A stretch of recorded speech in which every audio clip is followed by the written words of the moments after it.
Hola, ¿qué tal? Paz y bien, ¿cómo están ustedes? Soy el padre Rubén Francisco Bellante de la Argentina y quiero compartir con ustedes este programa de hoy que hemos denominado Juventud, una actitud frente a la vida.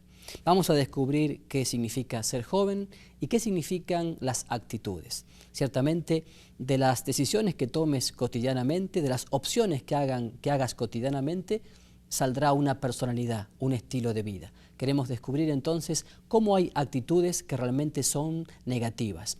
Por ejemplo, la actitud del superficial o masa, la actitud del joven que puede transformarse en un consumista, la actitud del joven que se aburguesa o la actitud del joven destructivo. Pero también tenemos que descubrir que hay actitudes positivas. Encontrarse con una persona, la del eternamente joven, Jesucristo el Señor. Él nos dará la capacidad de superarnos, de crecer, de madurar y descubrir entonces que de nuestras actitudes surgirá ciertamente lo que somos. Entonces los invito a compartir este programa de hoy, Juventud, una actitud frente a la vida. Nos vemos en un momento. Entonces, mis amigos, comenzamos con el tema que hemos elegido hoy, Juventud, una actitud frente a la vida. Y decíamos antes que verdaderamente las actitudes son las que marcan una personalidad. Si yo te preguntara qué edad tienes, por ejemplo, seguramente me mostrarías tu documento donde figura la fecha de tu nacimiento. Por tu rostro joven, de piel lisa, me daría cuenta que eres muy joven. Pero ciertamente yo sé que hay otra edad. El documento de Puebla dice que juventud es una actitud frente a la vida. No se trata tanto de una edad biológica, sino de una forma de mirar el mundo, las personas y las cosas. Tú, como yo, sabes muy bien cuántas arrugas hay en el corazón de muchos jóvenes, cuánta vejez hay en el corazón de tantos jóvenes de rostros bonitos, de rostros lisos, suaves, pero que en su corazón albergan las arrugas del resentimiento, del rencor, del individualismo, del egoísmo, de todo aquello que es oscuridad y no luz. Por eso entonces sabemos que de las actitudes que tú tomas diariamente tendrá que salir un estilo de vida. Por ejemplo, tú tomas actitudes diariamente ante todas las cosas, tu trabajo, tu estudio, tu familia, tus amigos, tu deporte, ante la vida, ante Dios, tomas actitudes. De acuerdo a cómo sean esas actitudes, será sin lugar a dudas tu vida. Aun si me dijeras que eres alguien un poco así desinteresado, alguien indiferente, que no tomas actitud ante nada, también te diría que eso marca tu vida. De hecho, por ejemplo, aquel que se suicida porque no le interesa nada, en el fondo ha tomado una actitud ciertamente muy negativa. Estamos llegando a una conclusión que es interesante, que la personalidad de un ser humano está marcada por sus actitudes, es decir, por aquello que va haciendo de su vida todos los días, esos gestos, esas opciones que va haciendo día tras día. Por eso, personalidad, que viene de persona o de máscara, habla de eso justamente, de ser lo que son mis actitudes, de ser lo que son mis opciones. Dime entonces cuáles son tus opciones y te diré claramente cuál es tu personalidad. Vamos ahora en el siguiente bloque a descubrir juntos cuáles son entonces las actitudes más negativas que encontramos en los jóvenes de la actualidad. Te invito a que entonces con tus amigos podamos juntos reflexionar sobre aquello que realmente significa en nuestra vida una auténtica cultura de la muerte, como Juan Pablo II la afirma. Descubrir la cultura de la muerte que se da en nuestra vida concreta. Te espero entonces en el próximo bloque. Y como decíamos entonces, una de las actitudes negativas que podemos encontrar en los jóvenes de hoy es la del joven llamado así superficial o masa. Aquel que realmente no tiene convicciones, aquel que se mueve o se deja llevar por la masa, por el montón, por el eslogan de la telenovela o de la publicidad, aquel que de repente no se cuestiona de nada ni de nadie, no tiene ideas propias, repite lo que otros dicen. Un joven que quizás por fuera puede ser muy elegante y muy fuerte, que evidentemente por dentro no tiene absolutamente nada. Me hace acordar mucho a esos coches Mercedes-Benz que vienen de Alemania, que son hermosos, terminados a mano, pero imagínate, un coche Mercedes-Benz que no tenga motor no me puede llevar ni siquiera a la otra esquina. Yo prefiero una bicicleta, que al menos me lleva a la otra esquina. Así son entonces estos jóvenes. Están siempre, digamos, atentos a la última moda, a lo que se usa, a lo que se pone, a lo que se consume, al último cantante, a lo que salió en la revista. No son capaces de una propia identidad. No saben para qué están en este mundo, de dónde vienen, a dónde va. Viven simplemente en la pura superficialidad, en la pura sensación, en el sentir, en el experimentar a flor de piel. Ciertamente esto los hace muy vulnerables y los hace caldo de cultivo para una sociedad consumista, alienante, individualista, egoísta, cerrada sobre sí misma. Una sociedad que le ofrece probar todo, sentir, gozar el momento presente y punto. Un poco el estilo del Fido Dido, ¿no? Pasala bien ahora y punto también. Recuerdo que en Argentina existen esas exposiciones ganaderas muy importantes, ¿no? Y se elige un gran campeón cada año de la mejor raza vacuna, que puede ser Hereford, que puede ser Shorton. Y una vez que se eligió el gran campeón, se le pone muchas cucardas y medallas, pero finalmente se lo pasea delante de la gente tirado de las narices, con una especie de cadena. Bueno, esto es lo mismo. El joven que es así prácticamente puede ser muy elegante, muy hermoso, muy simpático, pero termina, digo, tirado de las narices, llevado de las narices por los vientos que se mueven. Como esa banderita de los Lakers que anda en todos los carros y automóviles actualmente y que va y viene según los vientos. Bueno, así también este joven se mueve según los vientos del que dirán, de la moda o de lo que le imponen.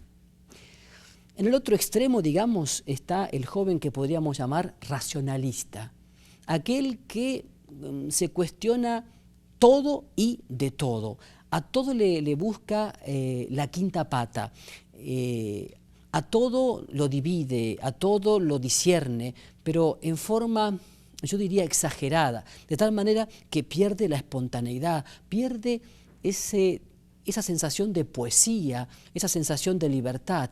El joven cuestionante, que justamente porque cuestiona todo, termina siendo un agresivo. El joven que dice que está buscando la verdad, pero que en último término no tiene interés por la verdad, sino simplemente por cuestionar. Es el típico joven que en una comida, en una reunión, te comienza a bombardear con preguntas. Y cuando tú le respondes y le contestas, ves que él no tiene ningún tipo de interés en esa respuesta. Simplemente su ideal es ser el centro, es cuestionar, es preguntar. Y sobre todo esas preguntas que más duelen, que más cuestionan. Él se pone como una especie de adalid, de centro que tiene que llamar la atención y cuestionar todo. Este joven así racionalista termina siendo un joven triste, un joven taciturno, un joven que pierde la paz, que pierde la alegría, que se encierra sobre sí mismo, y esto ciertamente le provoca mucho daño. Entonces tenemos este otro extremo que es una actitud negativa, porque en el fondo lleva a una cultura de la muerte, a una cerrazón. Tanto la del joven superficial como la de este otro joven que digo que se llama racionalista, son dos actitudes, una en la otra, uno en el extremo de la otra, que lleva a la muerte, a la cultura de la muerte. Vamos a ver en el próximo segmento, en el próximo bloque, otras dos actitudes negativas que tenemos que descartar en este querer descubrir una personalidad joven y una actitud firme, coherente y esperanzada frente a la vida. Entonces nos encontramos en el próximo bloque. Otra actitud negativa que veíamos frente a la vida se trata la del que podríamos llamar el joven burgués, que solamente intenta pasarla bien. En su frase característica repite: por 4 días locos que vamos a vivir, te tenés que divertir, te tienes que divertir. Es un poco, su vida la expresa como una naranja que se exprime, se saca todo el jugo posible y después se arroja, se bota, se tira. Esta es más o menos la concepción del joven burgués. Vive para pasarla bien, vive para gozar el momento, vive instalado, vive, como decimos, aburguesado, no se compromete ni se juega con nada ni con nadie. No tiene ideales y si los tiene son tan flojos que no permite a él comprometerse de verdad con nadie. Yo recuerdo que los jóvenes burgueses suelen tener a veces como modelos a algunos cantantes, actores o actrices. Y en este sentido yo veo que en muchos cuartos y dormitorios de los jóvenes de hoy se ve la foto de aquel mito de Hollywood de los años 50 llamado James Dean. Quizás muy pocos de ustedes sepan que James Dean fue un joven que en la década del 50 brilló en Hollywood, ¿no? Pero brilló de una manera así esplendorosa. Como muchos jóvenes que quieren ser estrellas y terminan siendo estrellados, también James Dean comenzó así. Filmó 4 películas nada más, entre ellas Rebelde sin causa, El este del paraíso, Gigante y otra más que en este momento no recuerdo. Pero claro, era un joven que tenía un rostro agradable, lindo, pero que no tenía nada dentro. Un joven que estaba rodeado de dinero, de poder, de tener y de placer, pero que se sentía hueco, se sentía vacío. Es decir, su vida no tenía un sentido, no tenía un porqué y un para qué. No sabía ni de dónde venía ni hacia dónde iba. Por eso, cuando él se enamoró de una actriz italiana que no le correspondió a ese amor, todo se desmoronó. Y entonces, un día, tomando su coche importado, descapotable, ¿no?, en una calle de Hollywood, digamos, se mató. Se mató contra un paredón. Tenía apenas 24 años. Y James Dean pasó a ser el mito de una vida sin sentido, de una vida hueca, de una vida basada en el aparentar, en el aparecer y no en el ser. También en esa época, un poquito después, apareció otro gran mito, como una especie de sexy symbol, que fue Marilyn Monroe. También ella, que había sido una chica huérfana y que pintaba aviones y que un día un fotógrafo descubrió, también ella se convirtió de repente, meteóricamente, en una gran estrella. Rodeada de fama, de poder, de dinero, de autos, de hombres, de sensualidad, de todo lo que podía o puede aspirar un ser humano aparentemente para ser feliz. Lo tenía absolutamente todo: belleza, salud, dinero, poder. Sin embargo, le faltaba algo, le faltaba amor. Los hombres que la rodeaban no le daban amor, no la buscaban por amor, simplemente por su cuerpo. Y cuando ella decidió tener un hijo, porque pensaba que un hijo sí la amaría por lo que ella era, ciertamente el médico le dijo: un hijo ahora, no, imposible. Y entonces comenzó la decadencia de su vida, y entre el alcohol y las drogas todo acabó en un suicidio espantoso y tremendo. Esto ocurre cuando nuestra vida no tiene un sentido, cuando no tenemos un porqué y un para qué, cuando no tenemos una meta, un horizonte claro, cuando el joven burgués, en último término, es, como decimos a veces en Argentina, un poco carne con ojo, algo manejado, manejable, algo que está allí como un sillón, como una silla, pero nada más. También la otra actitud negativa que encontramos es la cuarta ya, es la del joven agresivo, destructivo. Alguien que tal vez tuvo muchos ideales, mucha fuerza, mucho deseo de crecer, pero como ocurre con algunas flores que florecen demasiado pronto, alguna helada tardía la marchitó. Y entonces esos jóvenes se vuelven resentidos. Están resentidos contra alguien o contra todo. Están llenos de rencor dentro suyo, quizás porque han tenido problemas con su papá o con su mamá, quizás porque lo han abandonado, quizás porque le faltó cariño, quizás porque han sufrido pobreza o marginación o discriminación.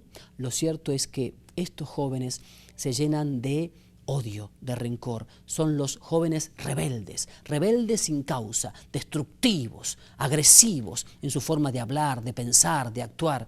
Yo pensaba tiempo atrás en el caso de McVeigh, por ejemplo, que fue terriblemente condenado a muerte en Estados Unidos.